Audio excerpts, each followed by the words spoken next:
Hello, my name is Gustavo Aristondo, and I'm going to talk about the first part of the summary. So, let's start. In 8th century France, there lives a man named Jean-Baptiste Corneille, who is considered one of the most gifted and abominable personages, in a period with no lack of gifted and abominable personages. Corneille is just as wicked as his counterpart of the time, but his gifts are restricted to scent.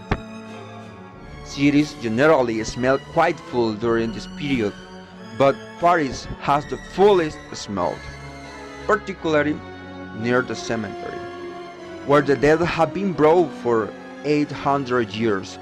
Here, Corneille is born. His mother had 4 babies before him, all of which she allowed to die. After giving birth to Corneille at the fish market, she collapses while holding a knife. When she comes to, she tries to hide the birth, pretending the blood is from the fish at the market. But then the baby begins to cry from under the table. Corneille's mother is arrested and he is given to a wet nurse. His mother confesses. She will definitely have let the thing perish, just as she had with the other 4. She is found guilty of multiple infanticide, and she is decapitated a few weeks later. As Corneille grows older, he is not aggressive or provoking. He chooses to stay out of people's way.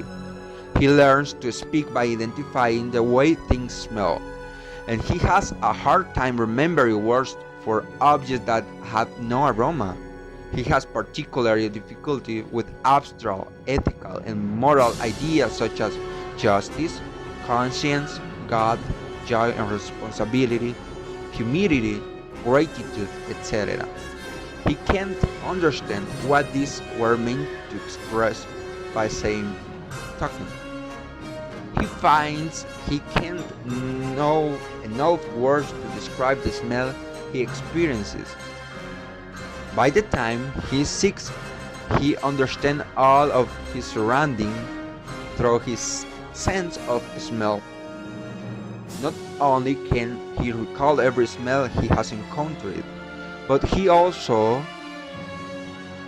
can smell them just by thinking about them. Sometimes he disappears from Madame Galliard's home for days at a time. His teacher considered him feeble-minded, but Madame Galliard noticed that he has distinctive abilities and qualities unusual for a child, because he is not afraid of the dark, and he seems to be able to see through walls and objects. He can also predict the arrival of visitors and a storm. How does he do it? He catches their scents. Madame Galliard doesn't know about Corneille's olfactory talents, so she believes supernatural forces are at work. Because of this, she sees Corneille as bad luck and tries to get rid of him. When Corneille turns 8, his stipend from the cloister runs out. Madame Galliard takes Corneille into the city to a man named Grimaud, who employs stray children to perform genderless tasks. Madame Galliard leaves Corneille there, feeling justified in her decision and unconcerned for him. Corneille goes to Paris, where he enjoys the city's intricate layers of scent.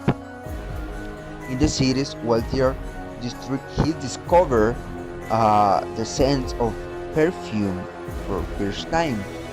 He realizes having different scents of disposal will allow him to produce entirely new fragrances.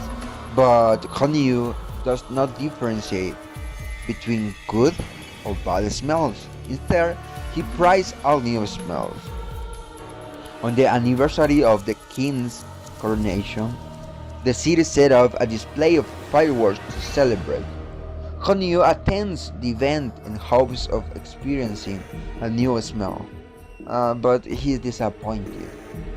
As he is about to leave, he catches a new far-off smell of on the wind.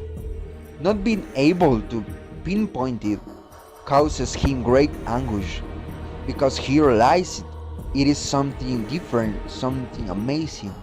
Finally, he determines it is something coming from across the river. He can find nothing in his memory of a smell to which he can compare this new scent. He realized this scent was the key for ordering all others. He followed his nose down many streets until he comes to a small courtyard where he sees a girl sitting at the table cleaning yellow plums. Konyu realized the smell is coming not from the plums but from the girl. For the first time in his life, Konyu didn't trust his nose and has to use his eyes to confirm what he smells. Unless he can possess this scent, he feels his life will have no meaning. He walks up behind the girl, though she feels a chilly uneasiness. She turns around and freezes, and Konyu wraps his hands around her throat, strangling her. Then he lays her on the ground and smells her from top to bottom before leaving. After Konyu returns to his closet at the tannery, he realizes never before in his life had he known what happiness was. The experience has left him blissful. He also feels in discovering the girl's scent. He has unlocked a great secret of magic formula, and he believes he's destined to become the greatest perfumer of all the time. Looking for a master of essences. During this time, there are dozens of perfumers in Paris. One of them is Giuseppe Baldini. On his youth, he used to be a well-known perfumer, yet those times had gone away a long time ago.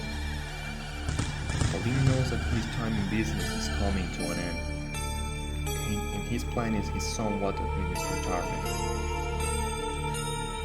After some time trying to emulate a perfume that his rivals had created, he had flunked it. Even though Giuseppe was quite good for creating perfumes, he could not emulate the fragrance that he had loved. But out of the blue, Graniol is at the door. Giuseppe hears the doorbell and sees that Graniol is delivering the gold skills from Raimel. Although Baldini no longer needs the gold skills because he had decided that he is not going to work with perfumes anymore, he sees that Graniol wants an opportunity to show him his talent to create perfumes. So Baldini accepts to give an opportunity to Graniol, and Graniol not only emulates the perfume Baldini tried to repeat, Graniol improved it, and when Baldini smelled it, he felt he was in heaven, in paradise. He was shocked that Graniol didn't need any formula. Everything was on his news. So Baldini knew that he has a treasure in front of him. He was quite shocked. So they began to work together. Baldini bought Graniol and they started to build a relationship. Suddenly, the store was full of people who were delighted by the perfumes that Graniol had created. Giuseppe was in glory again. He had taken again what had belonged to him always, the glory of a good perfumer. They were quite happy and Baldini accepted to be the master of Graniol. Suddenly, Graniol gets sick because he realizes he cannot keep the essence of a thing forever. He wanted to look for a way to save the essence. After a week, Graniol was healthy and went to Paris, and Giuseppe had got documents for the kill. Yet Graniol had to give 100 formulas to create perfumes. So, after Graniol abandoned Giuseppe, Giuseppe was quite happy. because he had his life settled. He was just going to sell the perfumes and become rich and become famous. I think it everything. Yet suddenly he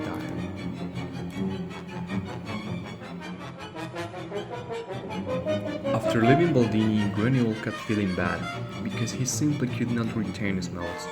He lived years in a cave, feeling the essence of things, till he realizes he does not have a normal smell, which just made him have determination to find out a way to retain his smells, find out the secret fragrance that Baldini had talked about.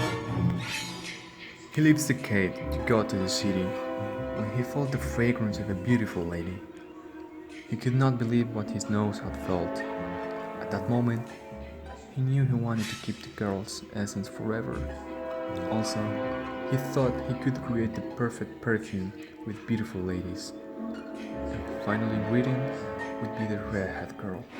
So, he just thought he just had to wait for the girl to become mature. So, while the final ingredient became older to be perfect, Grenouille started to kidnap and kill women to extract their smell. He chose the most beautiful ladies of the city. He covered the ladies' bodies with fat, then wrapped them in clothes to keep their smell safe. The whole city was terrified. Everyone tried to keep safe their daughters and sisters. One by one, Grenouille put the fragrances of women in jars. 12 women essences were ready. So Grenouille knew which was the last step of his plan, to look for his 13th smell. It was going to be quite difficult to get the final ingredient.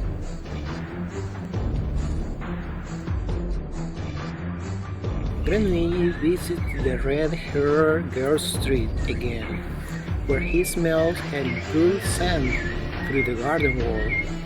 However, Grenouille thinks that after he has killed the girl and collected her smell, the essence of her smell will eventually run out. So he will have to supplement this girl's essence with the scent of other human beings. Grenouille starts killing girls in the first adolescence, and the people of the region are thrown into panic. The murders only stop as the count becomes 24 dead young women, and all the people are relieved but the father of the red-haired girl. Mr. Richards planned to marry her daughter to the son of the Baron de Bouillon. By this tactic, Richards is attempting to protect Laura until her wedding night, after which she will no longer be a virgin, and therefore he thinks she won't be of interest to the maniacal murderer. By chance, Grenouille senses that he can no longer smell Laura. He learns from Drew that the Rich's family has left Grace. By his nose, he follows the Riches to Cambridge and reaches the inn Lanapole before Laura and her father. Riches, upon arrival, learns that there is a journeyman tanner in the stable and goes to inspect him. Grenouille is feigning innocent sleep in the stall. Satisfied that Grenouille is not a threat, he locks his daughter in her bedroom and goes to bed. Grenouille finds the girl's window ajar, and he gets in by means of a ladder from the stable. Quickly, he kills her with a blow to the head and the rat's hair from head to foot in oilcloth. Then he sits and waits for 6 hours while her scent is distilled into the oil. A few hours later, Richis finds that his worst nightmare has come true. Hysteria now reigns in the region, since the murderer previously thought vanquished and banished, has obviously struck again. Now there are clues as to the identity of the murderer, especially the presence of the journeyman Tanner. A witness remembers Grenouille asking about the road that the Ritchie's party have taken, and Grenouille is supposed to. When Grenouille is brought out to be executed, he is wearing the scent of the 25 girls he has murdered. Surprisingly, no one now believes that this man could be the murderer. The perfume is of such exquisite loveliness that it inspires love and happiness in everyone who smells it. This leads to a vast and long-lasting public orgy. Riches come to him, ask his daughter's mother for forgiveness, and begs him to come with him and become his son. Grenouille awakens in Laura's bed. Riches continues with a fatuous speech, begging Grenouille to come and live with him as his son. He agrees to be adopted as Riches' son and feigns sleep. Once alone, Grenouille carefully and silently leaves Riches' house. Grenouille walks straight away from town directly over the fields. As the sun rises, the people awaken, shocked at the state of themselves, and even if they had not drunk wine, with great headaches and nausea from the excesses of Grenouille's master scent. A sort of collective amnesia settles in, and the event is never spoken of again. Drobe is now charged with Grenouille's crimes, for it was in his cabin that the evidence was found. They torture him until he confesses and begs for execution. Drobe, the innocent man, is hanged quietly and without any fuss, and the case is soon forgotten. Once again, Grenouille is traveling by night as in his first journey. He goes near his former mountain home, but feels no desire to go back to his solitary cave. He feels that he can no longer live either with human beings or without them. He was suffocated by both worlds. In June 1766, Grenouille enters the city of Paris, goes to the Cimetière des Innocents, and waits for nightfall. A ruffian-looking group assembles around a small campfire. They are murderers and criminals of every kind. Grenouille comes to their campfire and immediately covers himself with the entire contents of the bottle of the exquisite perfume. In short order, the mob surrounds Grenouille, tears him to pieces, and eats every part of him. The cannibals feel incredibly happy after this act. For the first time, they have done something out of love.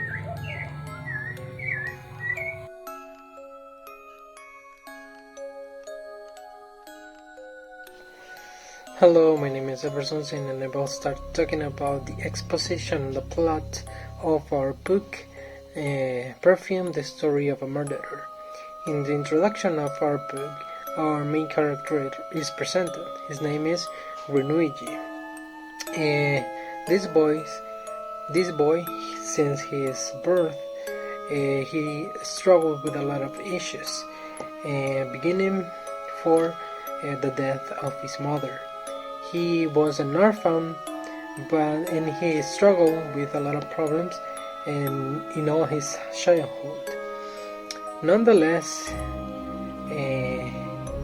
he knew how to struggle with all these kind of issues, and he had a special gift, and it was that he learned how to speak by identifying the way in which things smelled. And this is the beginning of our story. In the first part of our racing action, we find that Grenuigi murders a girl because of her essence. One night while he was in the streets of Paris, he follows the smell or the essence that he felt, and he starts following that essence. Suddenly he realizes that the essence comes from a girl. When he takes the girl, he murders this girl because he really likes her essence, and the story says that it was the first time that he felt happy in his story life. In the second part of our story, we find out that Berluigi wants to be a perfumer, and with the help of Baldini, a person who was a perfumer, with his help he learned how to make good perfumes. Seeing the work of this guy Luigi, Baldini permitted him to work by his side because he really knew how to make really good perfumes. So he was really happy because he was learning a lot how to distill some ingredients to make new perfumes. And Baldini got rich because of the perfumes that Luigi was making for him. After helping Baldini making a fortune for all the perfumes that Luigi was making for him, Baldini released Luigi for him to go outside because he doesn't want to be in that city with all the people anymore. So Baldini permits that Luigi can go away and find out a new place in which he can live. In the other part of our racing action, we can find that Luigi, for escaping from all humans, he finds a cave in which he lives for 7 years. He was in a mountain, and he finds a cave. He go there for sleeping. When he was at that cave, he can sleep, and he had a lot of dreams related to perfumes, to essence that he has ever felt. In one of those dreams, he sees an essence that he doesn't have. So when he wakes up, he decides to return to the city to make this new essence that he dreamt. So he returns to the city and he goes to Paris once again. Once in Paris, he finds a job in a perfume shop in which he creates a new essence called the essence of humanness. This essence, this perfume is so good that he takes it and goes to Grasse, the capital of perfumers. So when he is there, he takes that perfume and put that perfume in his whole body. Everybody wants to be with him because of this perfume. When he is in Grasse, once again, he smelled an essence, and he started following that essence. Suddenly he realized that that essence comes from a little girl. when he finds that girl, he reminds of the first girl that he killed back in Paris. But he realizes that he cannot kill that little girl at that moment, so he waits for the time in which he can kill that girl. Finally, he kills the girl and get the essence and get the clothes and some part of the hair of that girl, because he says that he wants to have the essence of that girl. Following the racing action, we can find that a lot of girls are murdered in grass around Renouille, because Renouille wants to have the essence of all these girls. But nobody knows that is Renouille has to deal with the murders of these little girls. In the climax of our story, we can find that Renouille is arrested, but he is released. And he is arrested because he was seen after killing one girl, and they take him, and they find some clothes and some pieces of hair of the girls that he had murdered. This is the climax. This is when we reach the climax of the story. And now my classmate is going to continue with the following action and finally with the resolution of our story. Thank you so much. Hi there, in this opportunity I'm going to be talking about some aspects of the analysis of the book Perfume, the Story of a Martyr. So let's start. The first thing that we can identify in the novel is the power of dreams. Dreams play a powerful role throughout the novel. Jean-Baptiste Renoir spent 7 years hidden in a remote cave in France, dreaming of a castle filled with the essence he has collected in his mind. Renoir also has his most profound self-revelation through a dream. After he dreams he's being shocked by the thought of his own smell, he realizes that he has no essence. So he wanted to create a perfume that provokes love in others. And love for him represents his power. And he wanted power over everyone. We can also identify how a nightmare influenced Antoine Regis. He has a nightmare and makes him consider the martyr's plan. In the nightmare, he saw how his daughter Laura was murdered, and he has the conclusion that the murderer just wanted a last victim, and it was her daughter. The other main theme in the novel is the nature of evil and magical realism. The novel explores evil not only through the main character Jean-Baptiste Renoir, but also through other selfish characters. Even the innocent girls are described only as inanimate objects, more like fruits or flowers than humans. And in the other hand, we have Jean-Baptiste Renoir, who has a superior sense of smell and who used his power to influence and manipulate others. So here we see how magical realism works.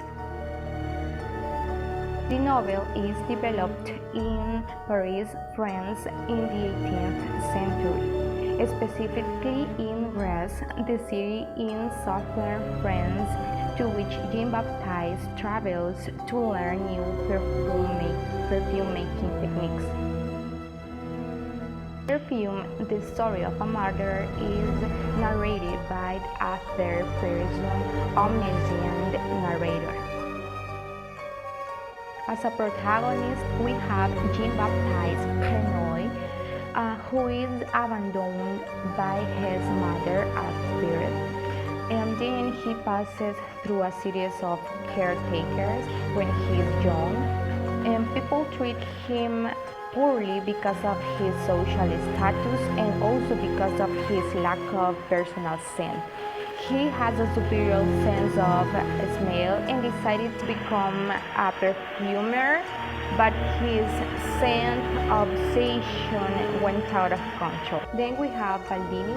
Baldini is a man who owns a perfume shop, and although Baldini knows that Renoy is the superior talent, he views the apprentice simply as a means to profit, and he demands to write down all the formulas to the perfumes he creates.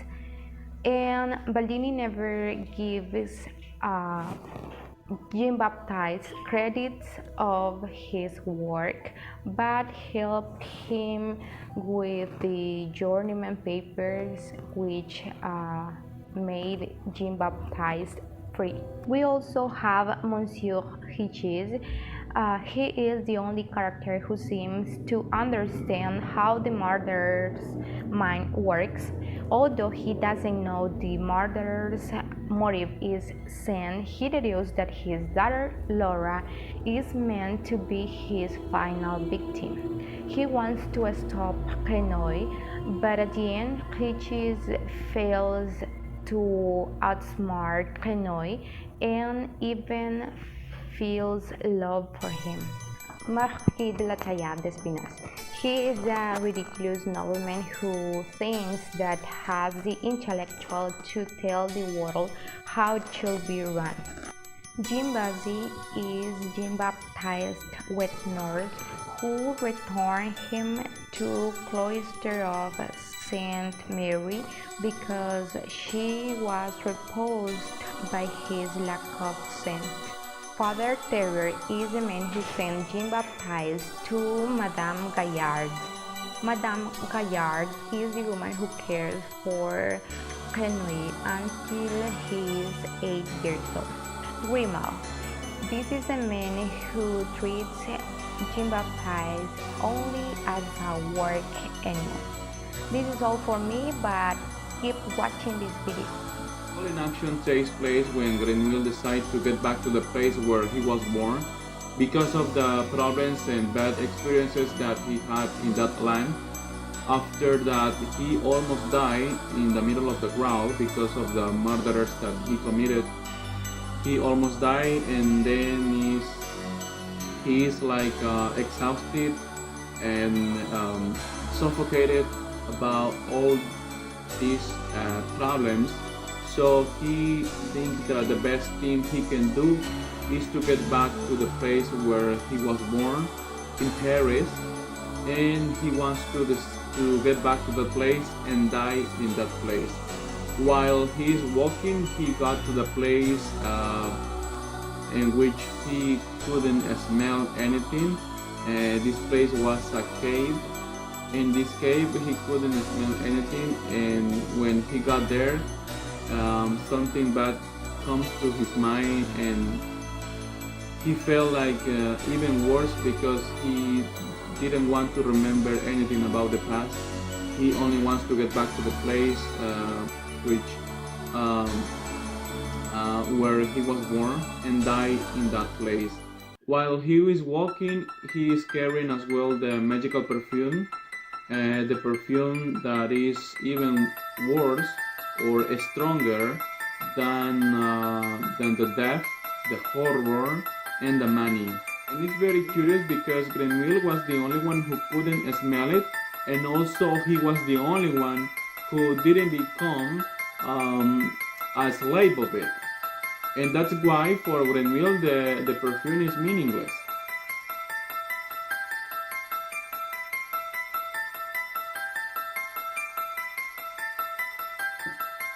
The resolution takes place when he finally got to the place where he was born. He is now in the middle of thieves and murderers in a cemetery. And at first they didn't know that he was between them because the book says that they couldn't notice that he was there. But when he decides to open the perfume, he sprinkles over him, and when people started to smell it, and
then I get back to the book, and now I enjoy the book because in this time I couldn't understand. I had to read the book twice. At first I didn't understand, and it's very interesting how this guy is looking forward to creating a magical perfume, the best perfume in the world. So it's very interesting how he has to achieve it. He has to kill people in order to get the best perfume. And also, I really admire the capacity that the author has to create this book, because I think it is not easy to create a book about a perfume. And I also have to say that I admire the talent of the author to create an interesting book about a perfume.